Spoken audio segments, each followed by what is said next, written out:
Namaskar and welcome in my class Built Environment. Today topic Components of the Built Environment. आज का topic रहेगा built environment के कौन कौन से कंपोनेंट है।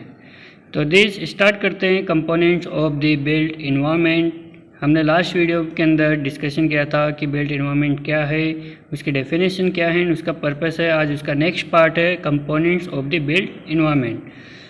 Component of the built environment understand of any subject is advance when it is the organized into the set and the subset, example interrelated part and the wholes। हम लोग देखते हैं कि कोई भी ऐसा सब्जेक्ट हो जिसको एडवांस में अगर हम लोग स्टडी करते हैं कोई किसी भी ऑर्गेनाइजेशन का पार्ट का, तो उसके set and subset part example के थ्रू हम लोग आइडेंटिफाई करते हैं। ऐसा ही कंपोनेंट्स ऑफ बिल्ट इन्वायरमेंट के भी कुछ 7 पार्ट्स जो है वो हम लोग स्टडी करने वाले हैं। तो फर्स्ट है product, second interior, third structure, fourth landscape, fifth cities, six region and seventh है earth. The sum of the 7 define the scope of the total built environment. ये 7 जो हम डेफिनेशन आइडेंटिफाई करें जिससे कंप्लीट हम लोग ये आइडेंटिफाई कर सकते हैं कि बिल्ट इन्वायरमेंट के कौन कौन से कंपोनेंट है, किस टाइप से ये वर्क करने वाले हैं, इनका क्या क्या फीचर्स होता है हमारे बिल्ट इन्वायरमेंट के अंदर। ये इसको हम आज डिस्कशन में कंप्लीट आइडेंटिफाई, कंप्लीट इनकी डेफिनेशन सहित एंड एग्जाम सहित इनको क्लियर करने वाले हैं। सो फर्स्ट पार्ट है प्रोडक्ट्स। बिल्ट इन्वायरमेंट में कौन कौन से प्रोडक्ट होते हैं इसको क्लियर करते हैं बाय डेफिनेशन के through. First point products. Products include materials and commodities generally created to extend the human capacity to perform specific tasks। किसी भी एक इंसान को कोई भी टास्क परफॉर्म करने के लिए दिया जाता है उसकी अपनी कैपेसिटी के हिसाब से, तो वो इंसान इसके अंदर कुछ ना कुछ मटेरियल और कमोडिटीज़ इंक्लूड करता है। जैसे कि graphic symbols such as the western alphabet. जैसे कोई ग्राफिक सिंबल्स की अगर हम लोग बात करते हैं वेस्टर्न अल्फ़ाबेट के अकॉर्डिंग, तो उसमें क्या क्या चीज़ इंक्लूड हो सकती है। लेटर फ्रॉम वर्ड, जिससे कोई वो लेटर क्रिएट करेगा वर्ड के थ्रू। सेंटेंस बनाएगा, कंबाइन इनटू पैराग्राफ, सेंटेंस को कंबाइन करके पैराग्राफ तैयार करेगा एंड उस पैराग्राफ से कंबाइन करके एक चैप्टर तैयार करता और मैक्सिमम चैप्टर को इंक्लूड करके एक वो बुक कंप्लीट आइडेंटिफाई होती है। तो basic as a return work का पार्ट हो गया कि एक इंसान अपनी कैपेसिटी के हिसाब से अगर कोई बुक रिटर्न करता है तो उसको कौन कौन से मटेरियल की रिक्वायरमेंट होती है, कौन कौन से कमोडिटीज़ की रिक्वायरमेंट हो सकती है, ये क्लियर यहाँ पे होता है। सेकेंड मटेरियल हो गया टूल्स। उसके लिए कौन से टूल्स उसको रिक्वायरमेंट हो गए, पेन एंड पेंसिल होगी, हैमर एंड सॉ होंगे, पेस, पाइप और वेपन्स होंगे। थर्ड हो गया मटेरियल्स। मटेरियल कौन कौन से हो सकते हैं, ब्रिक्स एंड मोटार, आपस के अंदर मोटार और ब्रिक्स का रिलेशनशिप है। Would, concrete and steel, polymer and plastic. कोई भी कंस्ट्रक्शन करने के लिए बेसिक मटेरियल की रिक्वायरमेंट होती है। नेक्स्ट हो गया मशीन। मशीन कौन कौन से चाहिए इंसान के लिए, रेडियो एंड स्टेरियो जो कि अपने मनोरंजन के लिए यूज़ करता है। Television and the telecommunication system, calculator and the computers, roller sketch and the automobiles, aircraft and the space ship. इस टाइप के जितना भी जो एक इंसान अपनी कैपेसिटी के अकॉर्डिंग जो टास्क कंप्लीट करना चाहता है उसको डिफरेंट टाइप्स के मटेरियल की रिक्वायरमेंट होती है। टूल्स हो सकता है, मटेरियल हो सकते हैं, मशीन्स हो सकती है। डिपेंड करता है कि वो किस टास्क को कंप्लीट करना चाहता है। जो टास्क किसी भी एक इंसान कंप्लीट करना चाहता है उस टास्क के अकॉर्डिंग उनको बेसिक इन मटेरियल्स की रिक्वायरमेंट होती है। सेकेंड पॉइंट है इंटीरियर। एक इंसान अपने आसपास का एनवायरनमेंट क्रिएट करने के लिए वो एक इंटीरियर को भी आइडेंटिफाई करता है, उसको भी क्रिएट करता है। तो सेकेंड पॉइंट का डिस्कशन कर रहे हैं। Interior space are defined by an arrange grouping of products and generally enclose within a structure. Interior की बेसिक डेफिनेशन है कि जितने भी जो प्रोडक्ट होते हैं उन प्रोडक्ट्स को कंप्लीट ग्रुपिंग के साथ में अरेंज करना और उनको इंक्लोज करने की प्रोसेस को इंटीरियर कहा जाता है। There are generally created to enhance activities and modify external factors, living room, work room, private room, public assembly halls, stadium extra. जैसे ही देखा जाता है कि जो भी एक क्रिएटेड जो जनरल हम लोग आसपास में क्रिएट करते हैं एक्टिविटीज़ के अकॉर्डिंग या मेडिटेड एक्सटर्नल फैक्टर के हिसाब से, जैसे कि हो सकता है अपना लिविंग रूम हो सकता है, उसको किस टाइप से हम लोग इंटीरियर से डेकोरेट करते हैं। सेकंड, वर्क रूम हो सकता है, जहाँ पे कोई भी जॉब करता है वो अपना वर्क रूम को किस टाइप से इंटीरियर के अकॉर्डिंग आइडेंटिफाई रखता है। प्राइवेट रूम होते हैं, जो गेस्ट आते हैं उसके हिसाब से हम लोग हमारे रूम को भी इंटीरियर के अकॉर्डिंग आइडेंटिफाई कर सकते हैं। इसी के साथ पब्लिक असेंबली हॉल्स होता हैं, स्टेडियम होते हैं, जो कि लोगों के हिसाब से उन प्लेस को इंटीरियर किया जाता है जिससे कि वहाँ पे जो भी लोग आते हैं वो अट्रैक्ट हो सके, वो अपने आसपास का इन्वायरमेंट को क्रिएट कर सके, वो उस इन्वायरमेंट के अंदर अपने आप को आइडेंटिफाई कर सके, हाँ मैं जिस प्लेस के ऊपर आए वो उस प्लेस के हिसाब से क्लियर हो रहा है। ये कंप्लीट जो पार्ट होता है ये इंटीरियर को कवर करता है। इस टाइप से आप लोग किसी भी प्लेस को इंटीरियर में काउंटिंग करवा सकते हो। थर्ड पार्ट होता है स्ट्रक्चर। जितना भी जो इंटीरियर हम लोग आइडेंटिफाई करते हैं उसके नेक्स्ट पार्ट हो गया स्ट्रक्चर। स्ट्रक्चर में क्या क्या इंक्लूड हो सकता है? Structure are plan grouping of space define by and construct of products. Generally related activities are combined into composite structure. Housing, schools, office, building, church, factories, highways, tunnels, bridges, dam.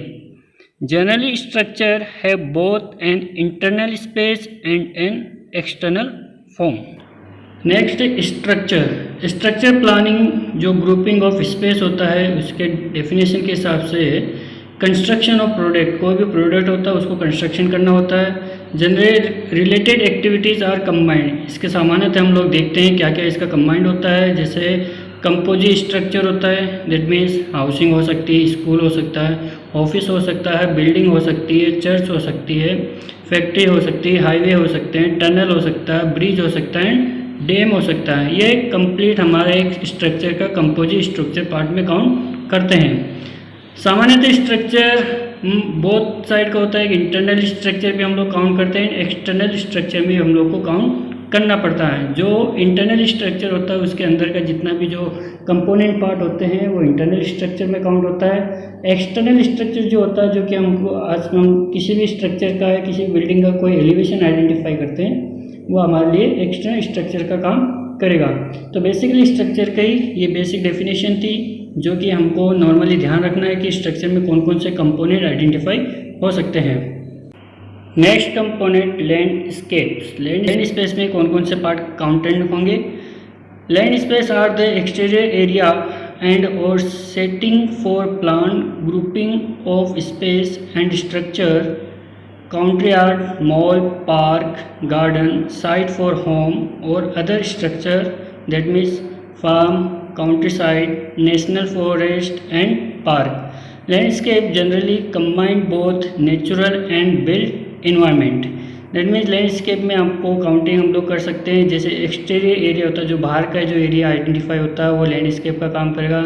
इसके अंदर हम लोग complete plan की जाती है, जो भी structure हम लोग आइडेंटिफाई करते हैं कंस्ट्रक्शन करने वाला है उसकी जो स्पेस होती है उस स्पेस के अकॉर्डिंग हम लोग इसको डिज़ाइन करते हैं। जैसे काउंट्री यार्ड होता है, कोई मॉल बनता है, पार्क बनता है, गार्डन बनता है, किसी भी कंस्ट्रक्शन या जो बिल्डिंग बनती है उसकी साइड हो सकती है। अदर स्ट्रक्चर में भी काउंट कर सकते हो, जैसे फार्म हाउस बन सकते हैं, काउंट्री साइड हो सकती है, नेशनल फॉरेस्ट हो सकता है, एंड पार्क में इसको हम लोग काउंट कर सकते हैं, जो कि लैंडस्केप में यूज आएगा। लैंडस्केप भी जनरली कंबाइंड होती है both natural and built environment. इसको भी हम लोग आइडेंटिफाई करते हैं कि नेचर के हिसाब से कैसे इसका तालमेल बिठाया जा सकता है, कैसे ये बिल्ट इन्वायरमेंट के अकॉर्डिंग ये वर्क कर सकती है। तो ये लैंडस्केप की इस टाइप से बेसिक डेफिनेशन आइडेंटिफाई होती है और इसको नॉर्मली हम लोग प्लान करते हैं किसी ओपन एरिया के लिए। नेक्स्ट टॉपिक की अगर बात की जाती है तो नेक्स्ट टॉपिक हमारा है सिटीज़। सिटीज़ में भी जो डिफरेंट टाइप्स के जो एरियाज़ काउंट किया जाता है, कौन कौन सी सिटीज़ में कौन सा एरिया कैसे आइडेंटिफाई होगा। तो cities are grouping of structure and landscape of varying size and complexities generally clustered together to define as a community for economic, social, cultural and environmental reasons. Subdivision, neighborhood, district, village, town and cities of the varying size. Cities की अगर definition की बात की जाती है तो city हमारे grouping of structure and होता है, एंड इसके साथ ही हम लोग लैंड स्कोप भी आइडेंटिफाई की जाती है, जो कि इसकी जो साइज़ होती है डिफरेंट वेरी कर सकती है। किसी एरिया के अंदर लैंडस्केप आपको कम मिलेगा, किसी एरिया में आपको ज़्यादा मिल सकता है। इसके साथ ही इसकी complexity generally consider together to define a community for economics, जहाँ की भी कम्युनिटी जो होती है उसको इकोनॉमिक्स के अकॉर्डिंग हम लोग आइडेंटिफाई करवा सकते हैं। सेकेंड, इसके साथ इसका इन्वायरमेंटल रीजन भी होता है, उसका सब डिवीजन पार्ट होता है, उसके आसपास का एरिया हम लोग काउंट करते हैं, उसके आसपास का जो डिस्ट्रिक्ट एरिया होता है, विलेजेस होती है, टाउन होते हैं, एंड सिटीज़ को भी हम लोग को इंक्लूड करना पड़ता है कि बेसिकली इससे आसपास जितना भी जो एरिया होता है उस एरिया के अंदर सिटीज़ का कितना क्या इफेक्ट होने वाला है। ये भी हमारे बिल्ट इन्वायरमेंटल का एक बेसिक पार्ट होता है, जो कि सिटीज़ के साथ साथ हम लोग अदर एरिया को भी डेवलपमेंट करने के लिए अप्लाई या उस टाइप का कंट्रीब्यूशन प्रोवाइड करते हैं, जिससे कि जो नियर बाय जितने भी जो हाउस होते हैं, जो विलेजेस होते हैं, जो टाउन होते हैं, वो इस सिटी के हिसाब से अपने आप को इजीली डेवलपमेंट कर सके। तो बेसिकली सिटीज़ के लिए हम लोग इसको आइडेंटिफाई करते हैं, जिसके अंदर मैक्सिमम हम लोग लैंडस्केप का यूज़ किया जाता है, जो ओपन एरिया होता है उसका सबसे ज़्यादा हम लोग यूज़ इसके अंदर काउंट करते हैं। सेकेंड, अगर नेक्स्ट टॉपिक की अगर बात करते हैं, अगला जो टॉपिक रहता है हमारा बेसिक रीजन्स होते हैं, कौन कौन से एरिया के अंदर किस टाइप का रीजन आइडेंटिफाई होता है, उसको कैसे कंस्ट्रक्शन किया जा सकता है। तो regions are the grouping of the cities and the landscape. जो रीजन होता है किसका ग्रुप पार्ट होगा, सिटीज़ का एंड लैंडस्केप का पार्ट हो सकता है, of various sizes and the complexity, इसकी भी डिफरेंट टाइप्स के साइजेस में आइडेंटिफाई करते हैं हम लोग रीजन्स को। They are the generally defined by the common political, social, economics and other environment. इसके लिए जो बेसिक के जो डिफाइन कर रखा है, कॉमनली पॉलिटिकल एरिया हो सकता है, इसमें सोशल एरिया हो सकता है, इकोनॉमिक के अकॉर्डिंग हम लोग इसको आइडेंटिफाई कर सकते हैं। सेकेंडली, उसका एनवायरमेंटल कैरेक्टरिस्टिक्स किस टाइप का होता है, किस टाइप का वहाँ का एनवायरमेंटल होता है, उसके अकॉर्डिंग हम लोग रीजन को आइडेंटिफाई कर सकते हैं। The surrounding region of cities, countries और the multi country areas, state और multi state region, countries content. इसके साथ ही इसका बेसिक एग्जांपल अगर बात करते हैं, आसपास का जो रीजन होता है उसके सिटीज़ किस टाइप की है, उसके सिटीज़ का एरिया कैसा है, वो भी इसके अंदर इंक्लूड होता है। मल्टी स्टेट कोई रीजन होता है तो उसके क्या क्या हम लोग उसमें डेवलपमेंट इजीली प्रोवाइड करवा सकते हैं। तो ये सब कुछ जो बेसिक जो पार्ट हो गया रीजन का, इसके अंदर आइडेंटिफाई किया जाता है। नेक्स्ट पार्ट की अगर बात करते हैं अर्थ में इंक्लूड जितने भी जो कंपोनेंट पार्ट होते हैं वो सब कुछ इसके अंदर समराइज होते हैं। तो earth include all of the about, जितने भी हमने जो कंपोनेंट आइडेंटिफाई किए वो सारे इसके अंदर इंक्लूड होंगे। The grouping of the region consist of the cities and the landscape. इसके बेसिक जो ग्रुपिंग का जो अगर बात की जाती है तो ग्रुपिंग ऑफ रीजन्स आएंगे, उसके अंदर ही सिटीज़ एंड लैंडस्केप भी काउंट कर सकते हैं। The entire plan, the spectrum complex beautiful still mysterious earth which as a human power expand may be the consider the ultimate artifact।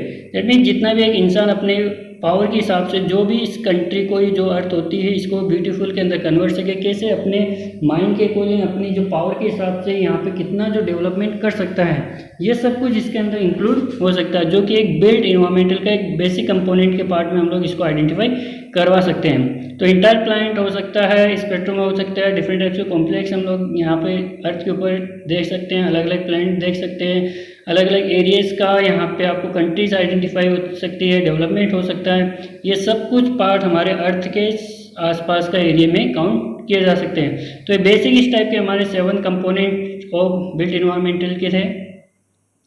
Next, these components can be the better understood and the connected layer or the level of the various scale interwoven together to form the built environment। इसके different types के components हम लोग better understood में count कर सकते हैं, जो कि एक दूसरे से कनेक्टिविटी प्रोवाइड करते हैं। हर एक लिंक, हर एक कंपोनेंट 1 by 1 कनेक्ट होता है। दैट मीन अगर एक भी कंपोनेंट आप लोग आइडेंटिफाई नहीं कर सकते हो तो अदर कंपोनेंट के ऊपर उसका इफेक्ट जरूर पड़ता है। तो ये जितने भी जो 7 टाइप के जो कंपोनेंट हम लोगों ने डिस्कशन किए, ये सारे 1 by 1 एक दूसरे से कनेक्टिविटी प्रोवाइड करते हैं और इस अर्थ एरिया को कंप्लीट एक न्यू ब्यूटी के अंदर क्लियर एंड आइडेंटिफाई एंड उसको डिस्कवर एंड साथ ही साथ उसमें डेवलपमेंट का भी काम करते हैं।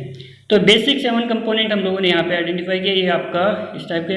The listing the description of this 7 component insulate the significant overload them. इसके साथ हमने जो 7 टाइप की जो लिस्टिंग हमको प्रोवाइड करी है जो कंपोनेंट के, उस टाइप का the inter relationship of each component with each of the other, एक दूसरे के आपस के अंदर जैसे इंटर रिलेशनशिप ये प्रोवाइड रखते हैं। The content of the each component consist of the combination of the smaller component, हर एक कंटेंट एक दूसरे के साथ में कॉम्बिनेशन होता है, चाहे उसका स्मॉलर कंपोनेंट ही क्यों ना हो। The true each component is the part of the larger context, इसका हर एक कंपोनेंट एक लार्जर कॉन्टेक्स्ट के अंदर भी कंट्रीब्यूट प्रोवाइड करता है to the next larger component, जिससे कि एक नया लार्जेस्ट कंपोनेंट आइडेंटिफाई हो सकता है। तो जैसे हमने लास्ट टाइम बताया आपको कि हर एक कंपोनेंट एक दूसरे से इंटर रिलेशनशिप मेंशन करके रखता है। तो बेसिक 7 कंपोनेंट हम लोगों ने डिस्कशन किया इस चैप्टर के अंदर। आपको कोई भी और टॉपिक से, इस टॉपिक से रिलेट कोई भी इन्फॉर्मेशन चाहिए तो आप कमेंट के थ्रू हमको बताइए कि हम आपको उस पॉइंट के हिसाब से और बेसिक नॉलेज एंड उसको डिस्क्राइब कर सकते हैं। Thank you so much. Next topic के लिए आप हमारे साथ बने रहिए। हमारा जो चैनल है कंप्लीट ये इंजीनियरिंग टॉपिक से रिलेटेड वर्क कर रहा है। कोई भी अगर आपको टॉपिक इसके अंदर मिलता है या आपको कोई समझ में नहीं आता तो आप हमारे चैनल के अंदर डिस्क्रिप्शन में आप हमको बाय कमेंट करके या बाय मैसेज करके हमको आइडेंटिफाई करें, हमको इंटीमेट करिए, जिससे कि हम आपको जल्द से जल्द उस टॉपिक को क्लियर करने की कोशिश कर सकें। Thank you so much. Best wishes.